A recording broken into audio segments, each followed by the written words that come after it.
दोस्तों हमारे साथ है नीलेश पर्वत जी। और अभी कल से पहला, दूसरा और तीसरा रिंगन की शुरुआत होने वाली है। तो ये हमें संक्षेप में बताने का प्रयास करेंगे कि रिंगन का आखिर क्या महत्व होता है।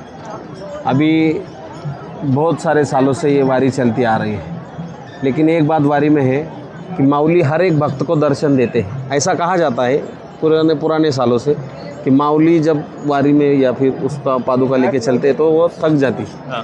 और जब माऊली चल चल के थकती है या भक्त चल चल के थकते हैं तो उनके लिए पुराने ज़माने में जो राजा महाराजा सरदार थे जो वारी में चलते थे, अश्व लेके चलते थे, तो वो कुछ खेल किया करते थे अश्वों का। तो जब ऐसी धारणा थी कि माऊली की पालकी बीच में सेंटर में रखी जाती थी और वो खेल बाजू से होते और पूरे भक्तजन बीच में बैठ के वो देखते थे। अच्छा। तो ऐसे ही कहावत वहाँ उस ज़माने से है कि जब अश्व वो खेल करते थे या फिर होता था तो उनके पाँव की जो नीचे उमड़ी हुई जो मिट्टी है तो उनमें माऊली का स्पर्श है। सो माऊली ने दर्शन दिया, ऐसी बात होगी।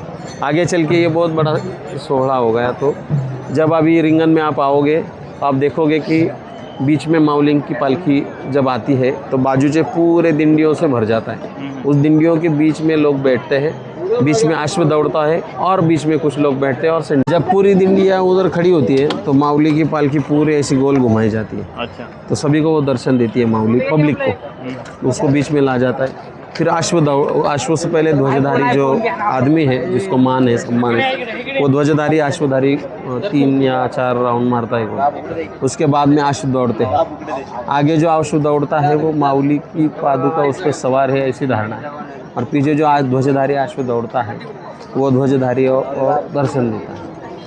तो वो अपने आप दौड़ता है अश्व, उसको पीछे कोई लेके भागता नहीं या कोई चाबुक वगैरह लेके कोई पीछे होता नहीं। तो वो दर्शन देता है। उसके 2 या 3 या 4 बहुत बड़ा रिंगन हो या नियोजित हो तो 5-5 भी राउंड लेके दर्शन दिया जाता है। दर्शन देने के बाद घोड़े की जो नीचे वाला पाँव पैर जब ज़मीन पर पड़ता है तो मिट्टी में उसका पैर उमड़ता है।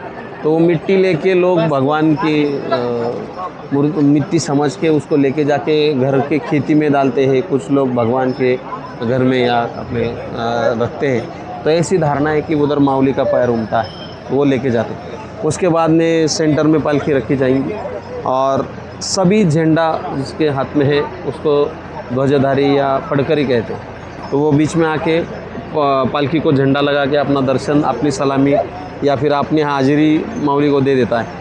उसका होने के बाद टालकरी बीच में आते हैं। टाल वाले जो भी जितने भी वारकरी है वो बीच में आके उसको उड़ी का खेल कहते हैं। उड़ी का खेल लोग उसको ब्रह्मनाथ कहते हैं, कुछ लोग उसको स्वर्गनाथ कहते हैं, कुछ कहते हैं, लेकिन उसको उड़ी का खेल कहा जाता है। खेल यानी कि वो जो भी करेंगे वो माऊली को पसंद है, ऐसी धारणा है। तो वो टालकरी बीच में अब देखोगे कैसे बैठते हैं। बाजू में पखवाज लेके खड़े सब, वो पखवाज वालों के पीछे सब वीणा लेके खड़े और वीणा वालों के पीछे जो तुलसी या फिर कुछ महिलाएं मूर्तियाँ लेके आती है तो वो जो है वो महिला खड़ी होती है।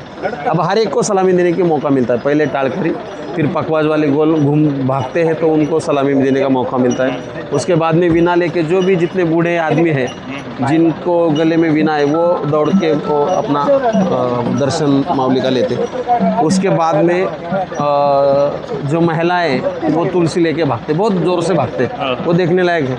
और उसके बाद में आरती होती है और आरती होने के बाद फिर माऊली को पालकी में ले जाके अगले प्रस्थान के लिए रेडी होते। तो ऐसा कुछ है कि जिस मिट्टी में वो ताकत है कि माऊली उस सबको दर्शन देते और बहुत बढ़िया है।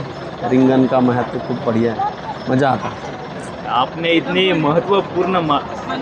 इतनी महत्वपूर्ण जानकारी हमारे दर्शकों को बताई, इसके लिए आपका बहुत बहुत तहे दिल से धन्यवाद। धन्यवाद। मिलेंगे अगली मौका में।